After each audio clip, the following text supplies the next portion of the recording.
it. Perfect. All right. Thank you, everyone, for spending a little bit of time with us this afternoon. We are here to talk about the next section of Irwin Creek Greenway from Statesville Road and Nevin Park through the park, through Ribbon Walk Nature Preserve, and into Allen Hills Park. And so we'll talk in a little bit more particulars here in a few minutes about the project itself and kind of walk through the project. We'll talk a bit about how this Greenway fits within the context of the broader Greenway Master Plan. And then for those of you who may not be familiar with our Greenway system, we'll kind of show you some of the different types of amenities and structures that we have that make up a typical Greenway. So as you are aware, you've logged in. We run our virtual public meetings through the Zoom platform.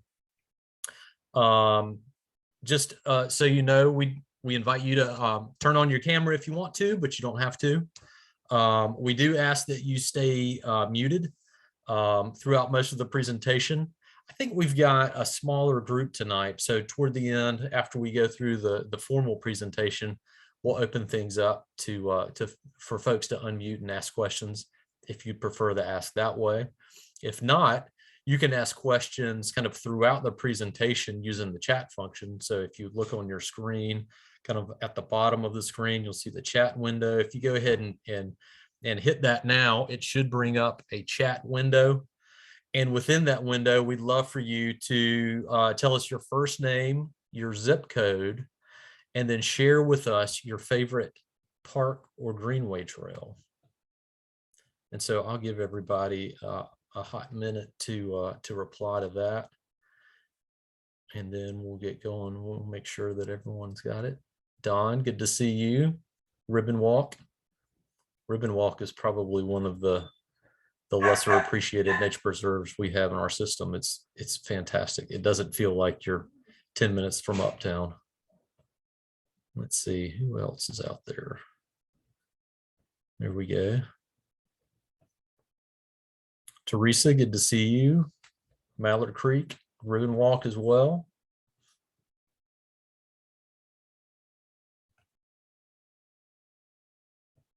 Ernest and Misty, thank you all for joining us tonight. All right, I'm gonna get my chat function out of the way so I can keep running the PowerPoint here. So feel free to go ahead and continue to provide your input there.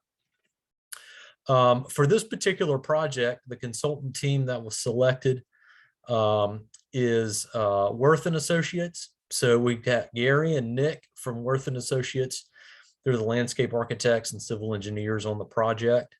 They're being supported on this project by Landworks Design Group, who's providing some civil engineering and environmental science. And they have a few other sub-consultants that they're working with as well. And they'll be providing some additional technical assistance, geotechnical assistance, surveying, and things of that nature. I did want to recognize a few folks that we also have on the call and we'll hear from in a little bit. Randella Foster, who is with the Arts and Science Council. We've got some information to share about an exciting public art project that it will be part of this project. And Dolores Sabawali, who is on our Park and Recreation Commission. Good to see her as always. So with that, I'm going to turn things over to the planner who is in charge of this particular project, Darnika Waters, and she's going to tell us a little bit more about the project. I think she actually just dropped out of the call. Okay. All right. I think she was having some issues with her internet connection. So I will roll with that. I don't know if I introduced myself. My name is Bert Lynn. I am a landscape architect and I am the capital planning division director for Mecklenburg County Park and Recreation. So all of these great projects that we get to work on and kind of bring for you, the residents, to enjoy, a lot of the long range planning that's done for that is done out of my group. Darnika Waters is going to be the planner who's associated with this project.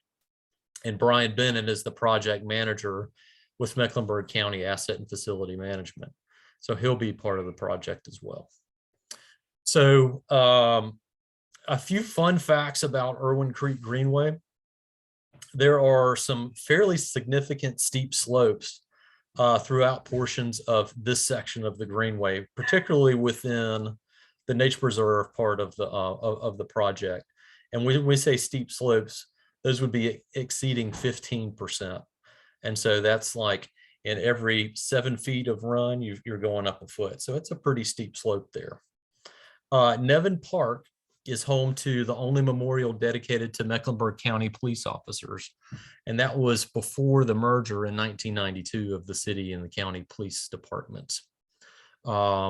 Ribbon Walk has a historic population of the Carolina hill splitter, which is a freshwater mollusk that is a protected species, but it's a historic population. We haven't seen evidence of that in quite some time along Irwin Creek here. The only places where we have seen that are in the extreme kind of southeastern part of the county on some of the tributaries that are within the Goose Creek watershed. So if you go down to our newest nature center, Stevens Creek Nature Center, you can learn a lot more about the Carolina hill splitter. And then in the past year, Nevin Park and Allen Hills Park have received county investments. We did a large playground replacement at Nevin Park, and at Allen Hills, we've relocated and enhanced some of the amenities and some of the connectivity kind of within that park. But we're looking to further activate that park with some of the improvements that we do associated with this greenway. So for those of you who don't know a lot about our greenway system, greenways are vegetated natural buffers, and they help protect water quality. They reduce the impacts to flooding. So we've, in some cases, bought and removed some houses that have been kind of prone to flooding in these areas, and they provide wildlife habitat. We look at them as linear parks, and then the trails within our greenways are one amenity kind of within that park. And so our trails provide an important recreational benefit across the county. We've got 63 miles that are active in the system right now. But as we continue to stitch longer sections of greenways, we see a lot of people that are going out and using them more as transportation corridors as well, from a walking or biking standpoint. And then they promote diversity, health, improve the quality of life, and are fairly low investment in terms of their return to the investment that we put into the trail development. For many, many years, greenway trails have been the #1 requested amenity that we've had anytime that we do surveys for the for our general overall kind of park and recreation department. Our very first recreation master plan was done way back in 1966. But our first greenway master plan wasn't completed until 1981. And then as of right now, our current greenway master plan, which we'll take a quick look at here in just a second, was updated as part of our newest park and recreation master plan playbook, which was just adopted and approved last year in 2021. It includes a total of 344 miles of greenway trails with additional urban trails, which would be multi-use trails that typically are found along roadways. So I think I mentioned a minute ago, we've got 63 miles of existing trails. We've got 28 miles of funded projects that are in design, with another 3 miles that are funded by others, for a total of, once we complete these projects, we'll expand our total trail mileage to 98 miles within the system. So Darnika, do you want to jump in and take it from here? Yes, thank you, and apologies. I'm having a bit of an internet issue. But here, this is a map that gives you an idea of where the capital improvement plans and the accelerated Greenway plans are located. The magenta dots show the new projects that were funded in prior years to help meet community demand and increase access to trail network. The blue dots show the project that are funded through our 5-year CIP or capital improvement plan. Irwin Creek Greenway is one of those CIP projects as shown framed in red. I also wanted to take this opportunity to just say that Irwin Creek Greenway is going to be a part of the Seam Trail, which is a 50-mile north-south kind of spine that goes from Statesville, North Carolina to the South Carolina state line. All right, next slide, please. So here, again, Irwin Creek Greenway, when completed, will be about 2 miles from expanding from Statesville Road through Ribbon Walk Nature Preserve to Allen Hills Park. This greenway is located in the North Park region and will provide non-vehicular access and connectivity to about 400 acres of recreation and amenities. This project will provide play opportunities for different user groups and with different mobility levels. The anticipated project schedule, we expect to wrap design by early next year, with bidding occurring soon after. Construction is estimated to take about a year or so, year and a half. Just please note that these schedules are approximate and subject to change. Now I'd like to introduce our design consultants with Worthington Associates. Gary, please take it away. Thanks, Darnika, and thanks to everyone for attending our conference tonight and showing some interest into Nevin Park and the Irwin Creek Greenway area, and really appreciate your attending. Darnika, if you can just help along, this is the overview of the entire Greenway section. On the left is Statesville Road, and then the entrance in Ranson Junior High School is right below that. And then the entrance from Statesville Road kind of going into the ball field areas and the rest of that park that most of you are probably familiar with. The red line is the Greenway, and we're going to kind of punch through, go up the Statesville Road there, Darnika. We're going to kind of punch through that existing berm right up there and make a connection to that sidewalk to take people along the Statesville Road sidewalk. That's where it's, so we're going to start there at Statesville Road, and then we're going to go into the park, and we're going to follow around the ball fields on an existing trail that's going to be improved, go around the lower part of the soccer fields, and then down toward Ribbon Walk, which is that section.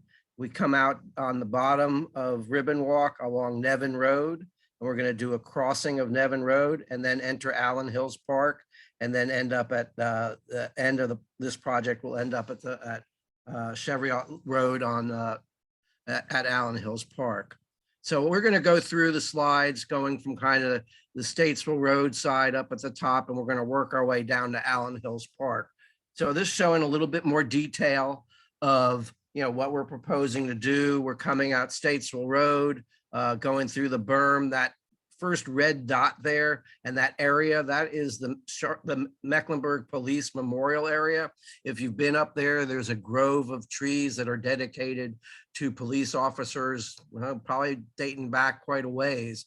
And we're gonna kind of run through that little plaza that goes through there. We're gonna shift some stuff around, but I think it's gonna be really good because it'll bring a lot more attention to that plaza there that most people probably don't even know exists at that park. Moving along, we're going to enter the woods. Kind of the curvature of that trail is so that we can achieve some 5% slope so that it'll be ADA accessible. We're going around some existing disc golf that's in the area. There's a Greenway bridge, And then we're going to come out through the little existing playground and then the picnic areas, and then come back out onto the road where we will have an ASC Arts Plaza. There will be an art design. We have the ASC Council working on that with a designer, and I'm sure will come up later, but there is a meeting on the 10th out there at the site to kind of discuss the art with the artist itself. The yellow portion of the trail, that's usually the yellow line there, is just a neighborhood, just a connection to a trailhead that we're going to use that existing parking lot as a trailhead so that you can come park there and then get onto the Greenway Trail as it moves down around the ball fields and then down around toward the soccer fields and just keep moving toward the south. The next slide, we're coming back around. That's the existing road. Then we're going to dive off of the existing road and kind of go downhill toward the floodplain and Irwin Creek itself. There's a couple disc golf holes that we're going to avoid and just kind of leave them as is. We'll have a bridge crossing one, and then another bridge crossing there, and then another one there. So a lot of this in between, right where her cursor is, that's all going to be boardwalked because we're in the floodplain and there's some slopes and we have to have these bridges up high enough so that Charlotte Water can maintain their sewer easements. So there's going to be a very nice section of boardwalk that's going to be, I think it's going to be an outstanding section of this greenway once it's constructed. Really see a lot of the lower floodplain and some of the wildlife and a lot of the vegetation down in that area. As we move further south, we're coming down toward, now we're in Ribbon Walk. So one of the premises that we had to start with is the preservation of the Ribbon Walk Nature Preserve.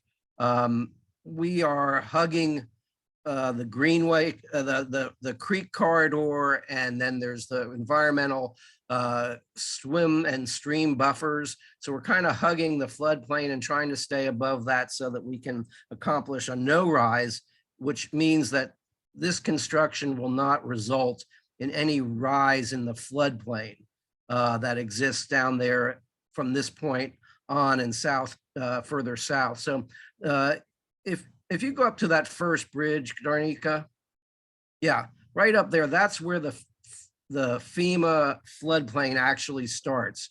Everything above that is not in the floodplain itself, but everything below it is. So we're taking a lot of precaution not to do any filling and not to have any rise in the floodplain. And at the same time, preserving as much as we can as we move south through Ribbon Walk Nature Preserve. Picking it up again, we're still hugging the creek.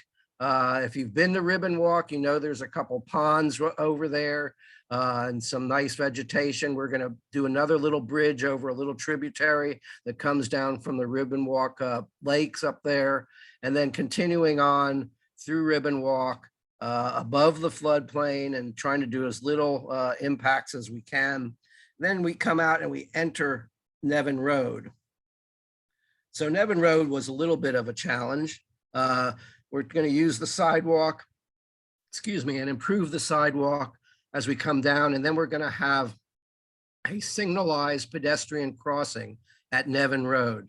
So we can cross right there and enter. So everything below Nevin Road is now Allen Hills Park. And we're going to kind of follow the uphill, and then we're going to come back down, and we're going to go all the way around the existing baseball field and then come back out onto Cheviot Road at the end of the project. There is one little yellow line that shows a connection to Elizabeth Road. That is, that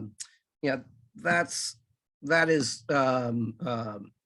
not for sure yet. We have some right of ways and some easement issues. So we're proposing a connection there, but we can't definitely say at this point in time that that connection will actually be a reality in this phase of the project.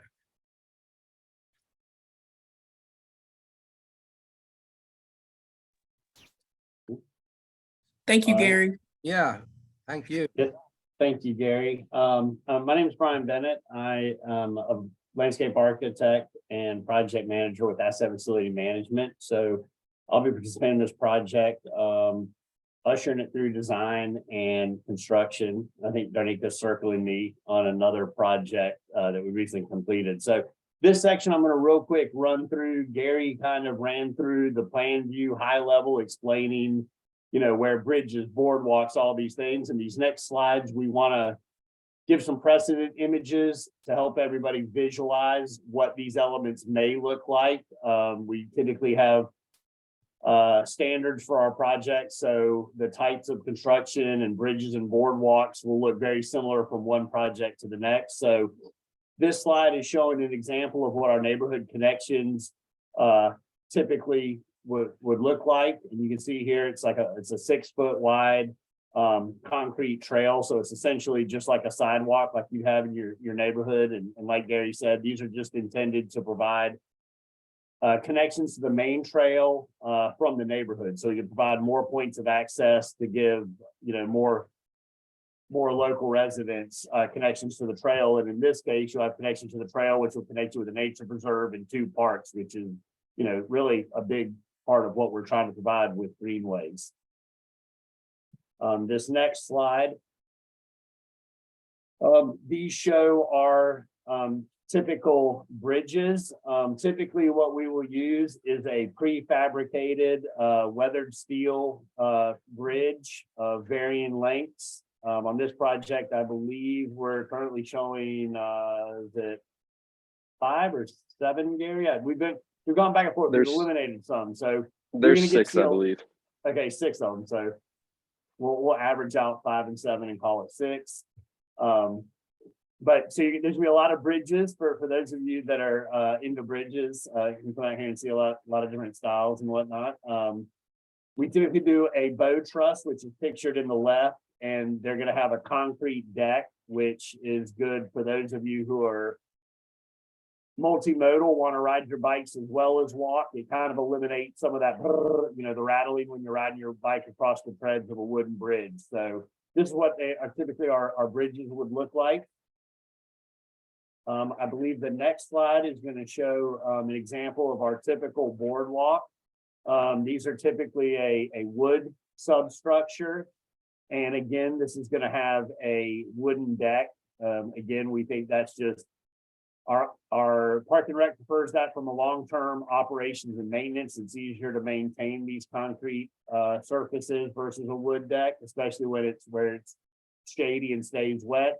And we think functionally, just the smooth, there's less joints in a concrete material, and so it's better for a multimodal transportation. And this is a photo from Toby Creek. These are some examples of potential pedestrian crossings. Typically, these would be unsignalized, where we're crossing like a minor neighborhood type of road with slower speeds, where you can just sign it and put a typical stripe crossing. This next slide is showing more of a signalized pedestrian crossing. So there's various types. And on this project, as Gary had mentioned, we're coordinating with the Charlotte Department of Transportation to provide a signalized crossing from the nature preserve into Allen Hills Park there on Nevin Road. So what we're proposing would be a pedestrian actuated signal or a hawk signal. So when somebody comes up the intersection, you would push the crossing button. It would actually activate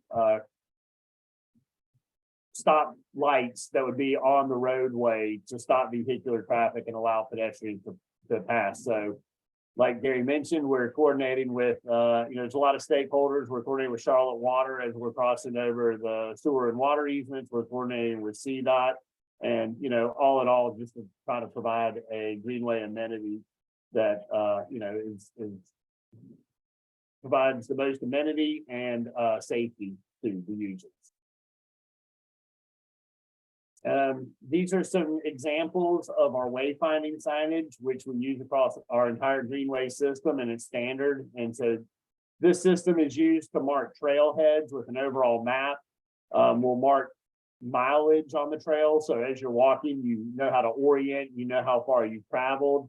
There's signage to mark neighborhood access points as well as directional, so that you know which way you're moving towards.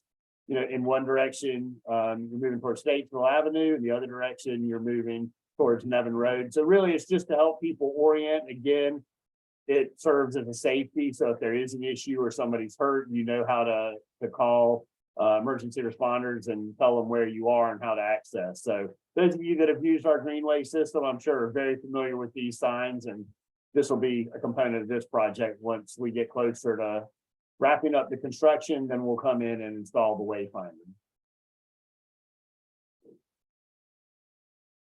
All right, thank you, Brian, for walking us through that. Now we're at the questions portion of the evening. So if anyone wants to be brave enough to unmute and ask a question aloud, or for our more shy attendees, please put your question in the chat and I will verbalize it for you. We do have one in the chat. Yes. Yeah, so the question or the statement was that we may need some more traffic calming on Nevin Road. There's quite a bit of speed there, and so I'll set that up, and then I'll let either Brian or Darnika kind of jump in on it, because I haven't been a part of the direct conversations with Charlotte Department of Transportation. So ideally, the trail would actually go under the road using the bridge that crosses Irwin Creek. Unfortunately, this bridge, it's actually a beautiful older arched bridge, but it doesn't have enough room for us to safely get the trail under the bridge, allow the stream to rise and fall as it rains and in the waters recede, and not affect or impact the floodplain kind of along Irwin Creek that Gary talked about earlier. And our budget just wouldn't allow us to rebuild a road bridge. And so that's why we're going with the, that's why we're using the on-grade crossing with the signal. Now, Brian or Darnika, when you guys spoke with CDOT, did they talk at all about beyond just the crossing, if there were any other things that we may be able to do in there that would warn drivers as they approach the intersection or the crossing?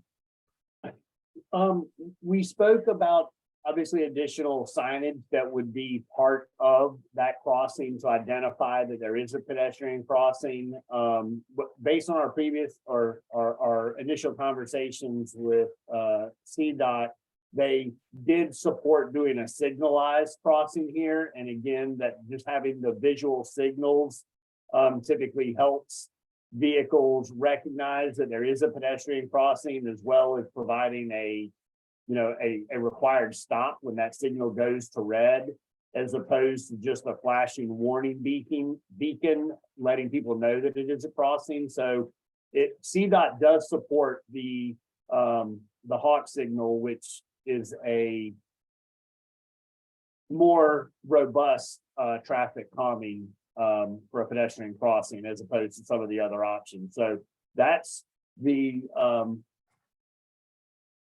route that we are pushing for, and we're continuing to coordinate with CDOT to try to figure out how to make that work here. All right. Our next question is going to come from Mr. Don Barrier. Don, please unmute yourself and ask your question. Thank you. This looks like a really great plan, but I do have a couple of questions. First question is, how important is connection to community in this plan? Right. Well, the connection to the community is, when we initially started this plan, was very important. Unfortunately, from a budgetary standpoint, we had to concentrate our efforts on Main Trail with the hope of adding in more neighborhood connections at a later time. And I would piggyback on that and say that, making these connections is critical, and it's something that we have studied and we continue to study through the process. Like we said that earlier, there's the neighborhood connection that we're studying to Elizabeth Road that we realized during the design provided a lot of connections to rooftops. We're the real estate is the issue that that we always have to deal with. So while we aren't necessarily showing connections, we are working with property owners where the connections make sense. And if not as part of this phase of construction, like Bert said, his group is tasked with the long-term, long-range vision of providing these Greenway connections. And so we are identifying as part of this initial phase areas where connections make sense. And if we can't provide them as part of this, we're still studying. We've got initial design to at least begin having those conversations with property owners to make those connections, with the goal of, long range, we'd like to provide as many neighborhood connections to our main trail greenways as possible, because that provides better access and more users to these facilities. So it is definitely a key component of the design and planning of this facility.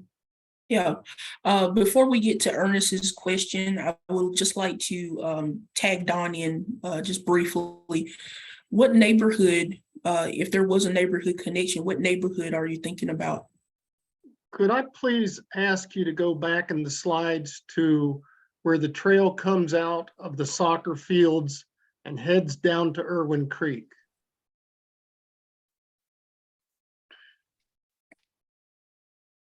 Right there. That's it. Thank you.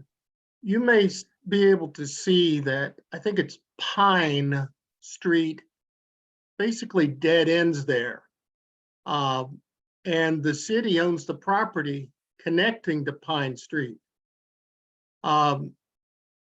Is the connection because of concerns of the floodplain? Is that an issue for that place? Yes, And thank you. but yes, Look, go ahead, Brian. we actually have studied, there were there's two difficulties with making that connection. One, it forces another bridge or creek crossing on Irwin Creek, which is something we can navigate. The other issue through there is topography.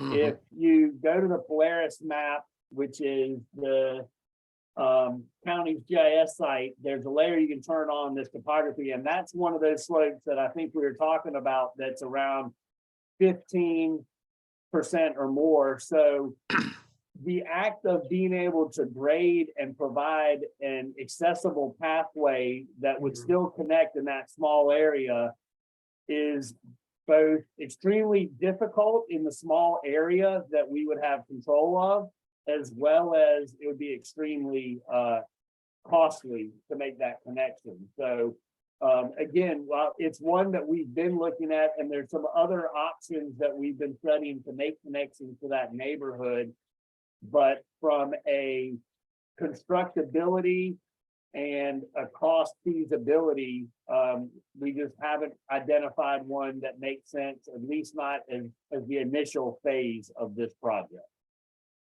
Thank you. All right. If I could add to that, I what I saw and what we saw from the design standpoint was really the excessive slopes to get from Pine Street right away down to that Greenway. I mean, I don't recall exactly what it was. It was probably somewhere between 20 and 25 feet of vertical between 24 feet exactly. And there was another street a little further west or to the left. I think it was Cross Street, Mr. Barrier. That, maybe that could be something that could be looked at in a little bit of the future. Just looking at it now while we were talking about it, that, Brian, might be above the floodplain right there, where we might be able to do something. But, Mr. Barrier, in terms of, we don't show the floodplain on this graphic, but I think that floodplain ends right about where that right about there. And, I don't remember what that slope is, but we would have more ability to kind of weave a trail down and do some filling and not have to worry about raising somebody's flood level in that area. But right now, I believe, and Brian can speak to it also, is that it's a cost standpoint right now that our goal is to build as much main trail as we can in this project. And, but I think your point is well taken. The more neighborhoods we can get connected to this greenway, as opposed to having somebody have to go out on the Statesville Road and go park at the park to get on the greenway, is better for everybody. Thank you. You're welcome.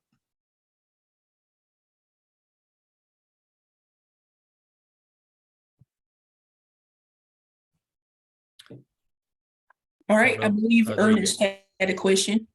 Yeah, a couple of questions and commentary such on Nevin Road, where you come out of Ribbon Walk. There's an old cabin that's been stored there for a long time. And I was wondering if there's any plans to manage or integrate that. In the last month or so, it's been successfully broken into, and it could be a matter of time before it's a fire. So I wanted to make sure that y'all were just in general aware of the fact that the plywood door is no longer on there. So there's a little bit of safety concern just in general with it. It'd be great if that asset could be integrated with the greenway in some fashion since it's there. So that was one concern. An ongoing concern that we wanted to express was issues with aggressive confrontations from the disc golf community. So we live on the north side of Nevin Park at the back of Keith Drive. And we no longer walk the pathways in the park for fitness and exercise because we've been almost hit so many times. And I've also had confrontations that almost became physical with the leaders of the disc golf community.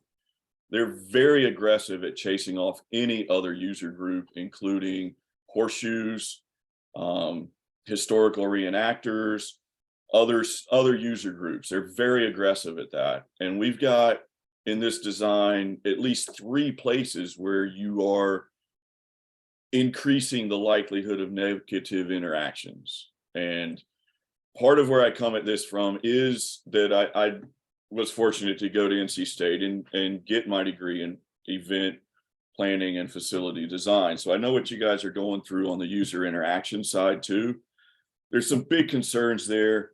And those concerns also include environmental damage and environmental assessment that was never done because the disc golf was put in place with no approvals process at all by a friendly player in the Parks and Rec department. So there's a lot of environmental degradation. There's a lot of endangered species that have been trampled on that south end. And when we tried to raise these issues, we were summarily dismissed and lied to by the park staff about it. So I want to make sure that as the environmental surveys go forward on the placement of this greenway, that in some fashion, the interaction with the disc golf, unpermitted disc golf placement is examined, and any relocation to that course to protect endangered species on the federal listed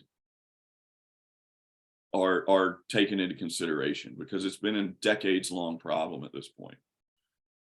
I know that's a lot to unpack. Yeah. So do you know what species were down in that area that were impacted?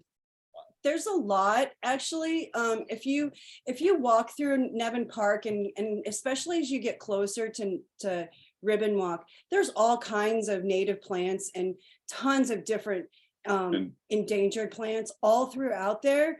Okay. And we did document it and walk it with park staff, and they identified plant and animal species that were having their habitats impacted. Right. And then did nothing after repeated contacts. So, but and a couple of the things that is my big concern too is there's a lot of, not only with native habitat with plants, also come with native wildlife. There's a lot of box turtles through here. Where we live, there's box turtles all the time up where we live, because there's tons of Mayapples. That's one of their primary food sources. Okay. And so, you know, I look at the Greenway, it looks nice and I like the way it's going and stuff. But then my biggest concerns come, you say, okay, we're going to be going around a few disc golf holes and Right. stuff like that. Those discs can fly 400 yards in any direction from when someone's throwing it.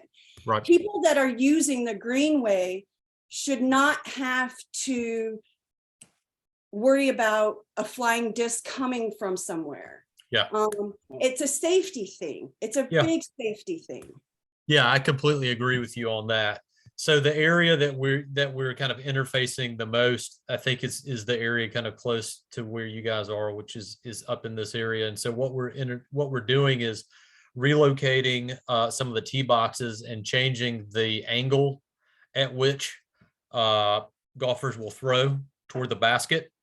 So they're basically going to be throwing away from the trail in those areas. So I think I don't know the whole numbers. Brian may know those. But there's one that is in this area, and that hole will be actually shortened and kind of realigned somewhat. And then the next hole will be shortened, and the tee box will actually be outside of the edge of the trail. And so on that one, players will be kind of throwing away from it. In terms of your interactions with the folks there, I'm going to put my email here in the chat, and I'm going to get you guys in touch with our park manager for our North Region parks, Michael Campbell. We talked to him. Yeah, You talked to Mike? Okay. we've had enough of him already at this point, to be honest. Okay. Well, then what I'll do is I'll get you in touch with Greg Klimmer, who is my counterpart. He oversees all the park operations division. And we'll make sure that any issues that you've encountered in the past aren't something that are repeated.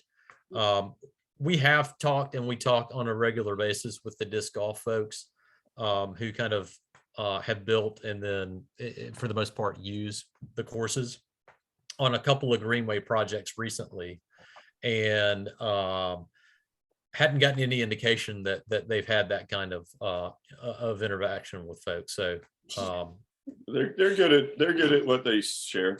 They're good at hiding stuff. yeah, Good at what they share. Yeah. Thank you. yeah, And absolutely. I'll add a little bit onto that from a design direction that came from the county, and we have intentionally designed the Greenway to minimize impacts to the existing disc golf course for a number of reasons. One, because like you said, the disc golfers are, they're very protective of their course. And so we tried not to displace. We've worked with them, I think, hand in glove to coordinate. And we've been very strategic with our intervention. So where we've located the Greenway trail is typically closer to the backside of a tee, so that there's minimal risk from actually the way the holes are played out.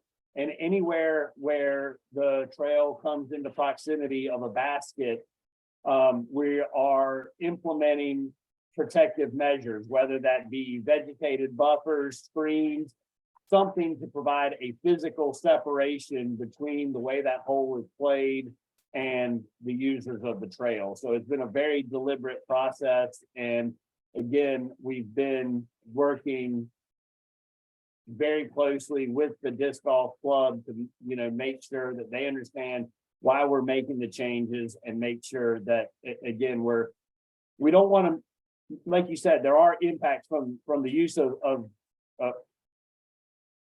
disc golf. And so we didn't want to displace and force those impacts onto areas of the park that previously haven't been used for disc golf. So again, it was very intentional to try to integrate our Greenway trail with what already is existing and the amenities that are functioning in the park as it stands. And I can speak a bit more to that. I actually met with the course director of Nevin disc golf course, as well as one of the designers that does a lot of the design work when courses do change in Charlotte.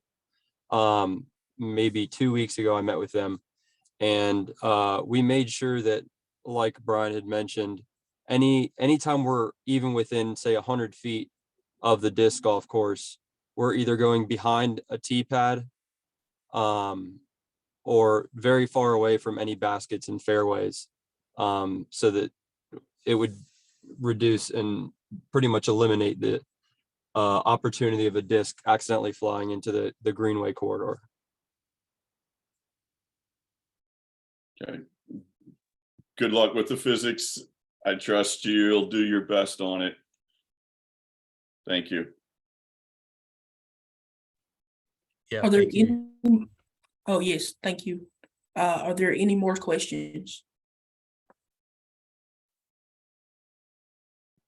Yes, I have one more if I may ask, please. Yes, sir. What future opportunities will there be for us to interact with y'all as you continue to go through the planning and design process? Well, definitely you can always interact with us via the public input website you see here.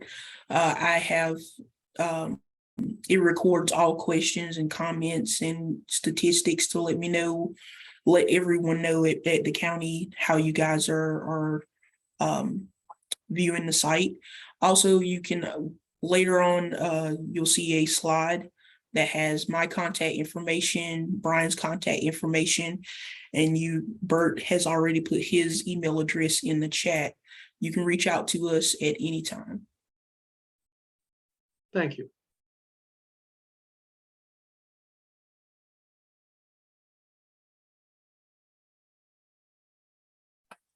All right, if there aren't any more questions, if there are, please feel free to interrupt or in the chat.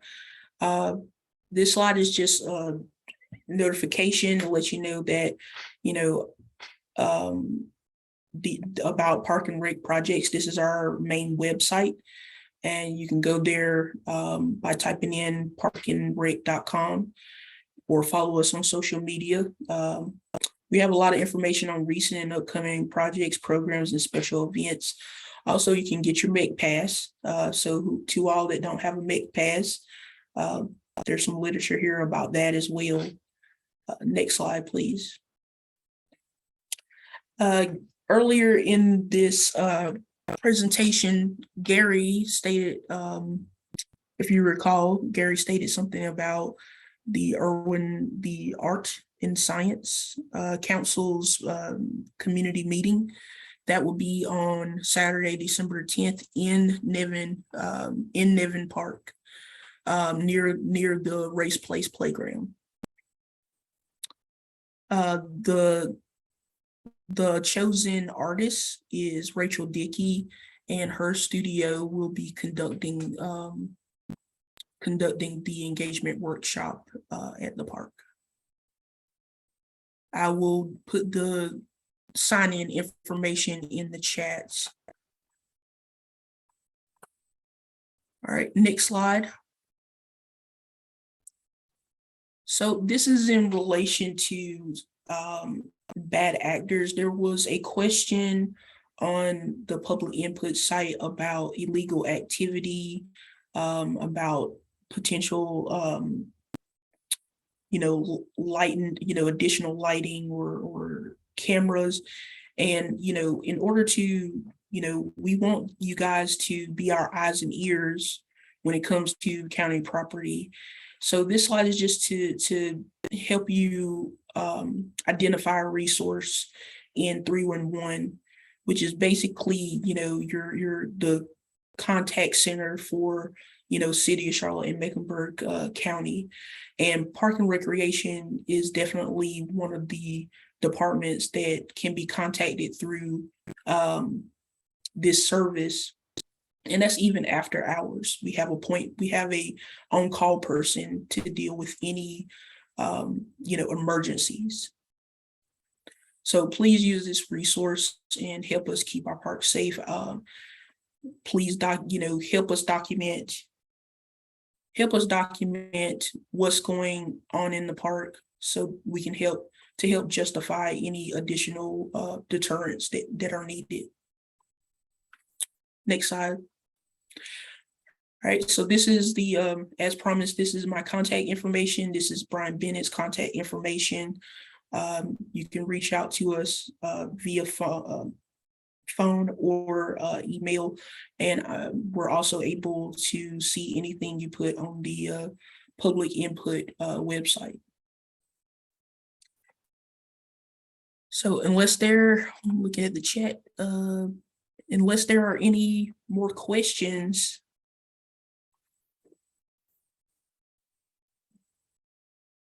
we could wrap this public meeting. Let me get you the URL, the link to the art workshop.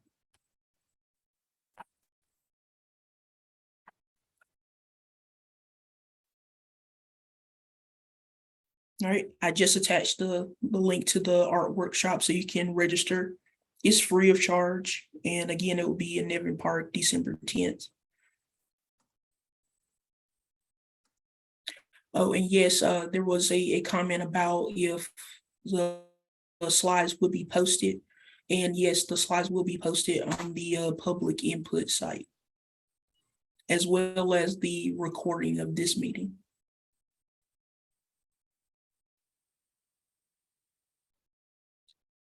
Are there any more questions before we end the meeting?